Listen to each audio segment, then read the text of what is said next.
Pessoal, é normal do ser humano criar expectativas e, posteriormente, acabar se frustrando. Mas e quando as expectativas vão muito além e depositamos com alguém muito próximo da gente? Como, por exemplo, um filho? E é normal que as famílias tenham expectativas para o futuro dos seus filhos, seja em relação a comportamentos, atitudes, sentimentos, futuro em educação e trabalho. Mas quando essas expectativas ultrapassam do limite, como que a gente vai saber disso? Por conta disso, a gente trouxe aqui de novo a nossa psicóloga Rejane, que está aqui conosco, todas as segundas-feiras, dando um brilho aqui na nossa estrela, né, Rejane? Bom dia! Bom dia, Cleide. Uma boa segunda-feira para nós. Bom dia você que está nos assistindo. Seja muito bem-vindo. E, de fato, na verdade, um filho já vai nascendo ali na cabeça dos seus pais, às vezes até mesmo antes dele ser gerado. É muita expectativa envolvida, muito desejo depositado, enfim. E também quando um filho nasce, é muito comum os pais revisitarem, muitas vezes até inconscientemente, as suas demandas como filhos. E isso se mistura, né, de uma forma que pode provocar uma maneira pouco assertiva de lidar com esses filhos. A gente vê no começo, eu conheço uma pessoa aí que está nos vendo, não vou falar o nome, o filho, antes de nascer, já tinha a camisa, o uniforme do Botafogo. Ele tinha que torcer pelo Botafogo. O bebê ficou meio sem opção. Mas como lidar com essas expectativas, Rejane? Então, a gente tem que primeiro ter uma dimensão de que quando a gente fala da paternidade, da maternidade, embora a gente conviva com tantos pais e mães, só passando pela experiência para a gente dimensionar que papel é esse na nossa vida. E geralmente a gente é pego de surpresa porque é um nível muito grande de responsabilidade, de idealizações, de amor ali dedicado, mas ao mesmo tempo uma mistura muito grande. Na grande maioria das vezes, os pais, pai e mãe, têm uma crença, consciente ou não, de que o filho é uma extensão dele. E não é? E não é. Ainda bem que não é, né? Cada ser humano nasceu para ter a sua singularidade, a sua individualidade. A gente só assume as potências que a gente tem se a gente tiver, de fato, uma existência singular. Se eu passo a viver uma vida conforme aquilo que 100%, né, foi projetado para mim, eu deixo de ter a minha singularidade e passo a viver de acordo com o que desejaram para mim e não com o que eu desejo.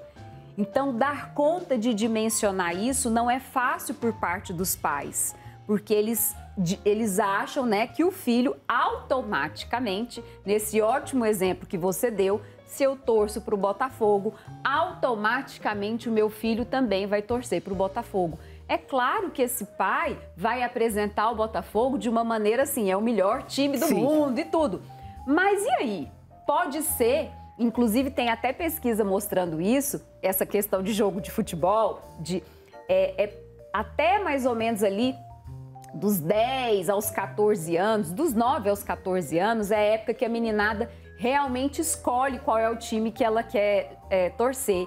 E ela tende a escolher o time que naquela época que ela tem essa idade, está mais evidente. Então vamos imaginar... Na moda, ué. Vamos imaginar que ali o menino está entre os 10 e os 14 anos e o Botafogo tá numa peleja danada. Vai chegar um ponto que ele pode pensar assim, pai, eu não quero torcer pro Botafogo, não, porque torcer pro Botafogo, se o Botafogo, eu não entendo nada de futebol, não tiver bem na fita, ele vai sofrer bullying e chacota. Ele fala, não, eu quero torcer pro time tal, porque o time tal tá campeão. Aí, imagina só, esse pai vai achar, né, que o filho está traindo ele. Mas o filho vai estar traindo o pai de um compromisso que ele nem fez. Exatamente. E assim que as relações pais e filhos permeiam muito esse jeito de os pais projetarem nos filhos a extensão dos desejos, das expectativas, das idealizações deles. Agora tem uma coisa que você disse aí que eu não entendi muito bem. Você falou sobre as demandas de filho. Esse pai teve as demandas de filho. Sim. E como que é esse processo com esse filho? Olha, é tão maluco tudo isso, mas a gente não pode duvidar de que nós temos dimensões conscientes e inconscientes. Da mesma forma que a gente projeta lá nos filhos algumas coisas que são óbvias para todo mundo. Então eu quero que meu filho seja feliz, seja bem-sucedido, encontre uma pessoa boa na vida, seja inteligente, ganhe dinheiro, tenha saúde. Mas também tem questões inconscientes que podem remeter para vários lados. Então, vou dar um exemplo. Faz de conta que eu tenha tido um pai muito agressivo. E isso me marcou profundamente. Eu posso chegar ao ponto de, inconscientemente, fazer deste pai o meu antimodelo. E aí eu olho para o meu filho e tenho dificuldade de impor limites, por exemplo, porque eu não quero ter nenhuma atitude que possa parecer uma agressividade, uma cobrança, porque eu não suporto isso em mim. Nossa, que doido! Gente, o ser humano tem várias facetas, né? Não tem verdade. Jeito. Então, tem como, sim, a gente muitas vezes ir lá e encostar nas nossas feridas emocionais, não saber lidar com isso e projetar isso adiante nos nossos filhos, sem sombra de dúvida. Muito maluco. E quando as expectativas são depositadas sobre alguém próximo, além de filho, até numa amizade pode fazer isso.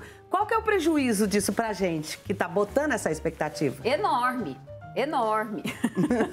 Uma vez me falaram assim, pegando essa pergunta assim, né? Nossa, o meu filho não... Uma pergunta não, uma frase. O meu filho não é nada daquilo que eu desejei. Aí eu pensei aqui, graças a Deus. Porque eu conhecia a pessoa, né? Eu vi o tanto de neurose ali que ela tinha e ela projetava no filho um nível idealizado que ela mesma não era. Então, gente, cuidado. Quando a gente joga muita expectativa no outro, a gente tende a fazer uma expectativa muito acentuada e muito idealizada. Se a gente não tem com a nossa subjetividade, toda essa perfeição, que obrigação é essa que a gente coloca em qualquer outro ser humano de ser, né, excepcionalmente bom, agradável, compreensivo, atencioso, amoroso, tá? Comigo. Então, dosar isso. Eu vejo até assim como uma grande imaturidade emocional, depositar muita expectativa, seja no que for. Num amigo, numa viagem, num emprego novo, num relacionamento novo, agora vai dar certo. Sabe o que isso me vem? É como se fosse assim, puxa, isso vai me salvar, isso vai me levar para ter uma grande realização, aí me salva. Quem salva a gente da gente costuma ser a gente mesmo. Me veio aqui uma ideia do que você está falando. Eu quero que meu filho seja tudo de bom, coloco todos os pontos que eu quero que ele seja. Eu imagino que seja assim, eu tenho uma cozinheira e quero que ela faça um bobó de camarão, mas eu só tenho frango. Eu falei, você transforma isso aqui no bobó de camarão. E eu quero sentir o gosto de bobó de camarão. E a vida inteira eu fico impondo coisas que eu não dou conta de pagar para fazer. Não, eu tô falando no sentido de pagar, mas você entendeu? Sim, excelente. Então vamos lá. Quando a gente faz isso com o filho, e eu quero que o meu filho tenha o perfil, né, padrão A+, ali em todos os aspectos da vida, é porque, mais uma vez, eu não estou enxergando o meu filho. Eu passo a enxergar a mim através do meu filho. Aí o meu filho passa a ser uma ameaça para mim. Porque já pensou? Se o meu filho tá feliz, eu falo, muito bem, sou uma boa mãe. Se meu filho, de repente, engorda, tem um aspecto visual que não me agrada, faz uma tatuagem e eu não gosto. Se for homem, por exemplo, põe um brinco e eu não gosto. Se for mulher, corta um cabelo que eu não gosto daquele estilo. Isso acontece muito? Muito. Nossa, ele não pode ter aquele visual que não me agrada, porque essa mãe, esse pai, tá o tempo inteiro pensando, ele me representa.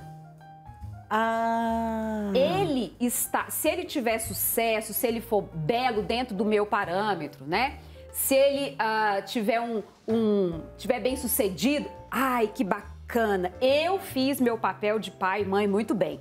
Mas se ele não corresponde a isso que eu idealizei, eu, como pai e mãe, estou falhando. E aí que é uma grande escravidão. Na verdade, Cleide, eu fico pensando, os dois extremos são escravizantes. Então, assim, um filho que recebe muita cobrança, e ele não quer e fica naquele embate, é ruim. Mas também aquele outro filho que pega e fala, então tá, inconscientemente ele entendeu assim, para eu ser amado, para eu ser querido, eu preciso cumprir em absoluto esse papel que foi projetado em mim. Se eu cumpro esse papel que meu pai, minha mãe projetou em mim, pronto. Ó, vou ser aplaudido, vou ser reconhecido, vou ser amado. Escravizante também, torturante também. Porque mesmo que ele possa ter um reconhecimento por uma parte, como é que ficam os desejos internos dele? Vira meio que um zumbi. E aí chega um ponto, porque não adianta. Olha, gente, a gente pode fingir que a gente não vê muita coisa, mas se tem algo que grita dentro de nós, são as nossas emoções, mesmo que a gente não queira ouvir. Mas ela arruma algum caminho, seja na nossa saúde, no nosso sono, ela arruma ali algum caminho de se fazer presente. Então, e a vida se torna muito pesada, concorda? Pensa num filho que... Uma vez eu escutei, né, de uma mãe falando assim, nossa, meu filho é exatamente tudo que um dia eu sonhei. Eu falei, coitado desse filho. Por quê? Porque a gente não nasceu para ser 100% aquilo que nossos pais desejaram, porque a gente é singular, porque a gente é único. Pai e mãe colocou um ser no mundo, claro que vai transmitir para aquele ser as suas crenças, os seus valores, mas ele também tem que acolher, tem que olhar a singularidade daquele ser humano. O filho tem o direito de colocar no mundo aquilo que é da singularidade do desejo dele, da personalidade dele, e não viver ali em função do que o pai e a mãe acham o tempo inteiro. Tem filhos que já estão maduros, adultos e tal, e ainda vive conforme ele acha, né, que o pai e a mãe acham que ele deve ser. Então, uau, que escravidão! Então, para os pais e para as mães que projetaram esse ideal nos filhos e que não foram correspondidos e que estão sofrendo agora, qual seria a solução? A gente tem um termo na psicologia que a gente usa muito. Nós temos dois partos, né? Tem o parto real ali, mas também tem o parto subjetivo. É muito importante permitir fazer essa separação subjetiva, né, do meu filho comigo e dar a oportunidade para esse filho, na caminhada dele, na jornada dele, ele ir descobrindo e construindo as verdades dele, assumir inclusive as consequências do comportamento dele. Tem umas relações entre pais e mães e filhos que são muito estranhas. Eu vou contar um caso aqui que eu acho que não é raro de acontecer. Então, assim, tem uma mulher que se divorciou e aí, em função desse divórcio de um marido e aí um pai, né, que ficou ausente, ela fala assim, eu quero fazer tudo pelo meu filho, eu faço tudo pelo meu filho.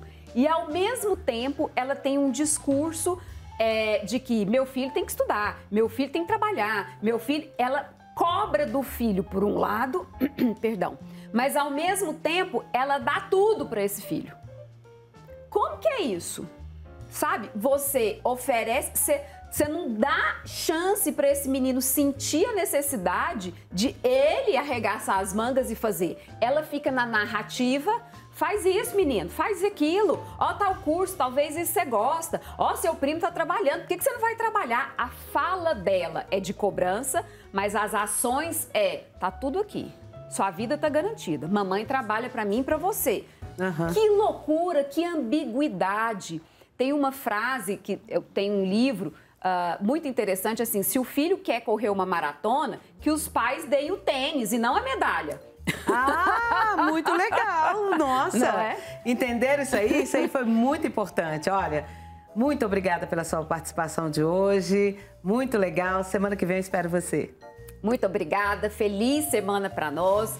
E que nós, pais, que temos, assim, tanta autocobrança, tanta autoexigência, eu quero ser uma mãe boa, um pai bom, bacana. Olhe para o seu filho como um ser único e que Deus presenteou, confiou a você, pai e mãe, a oportunidade dele vir ao mundo e dele florir da melhor forma possível como ele e não como extensão de vocês.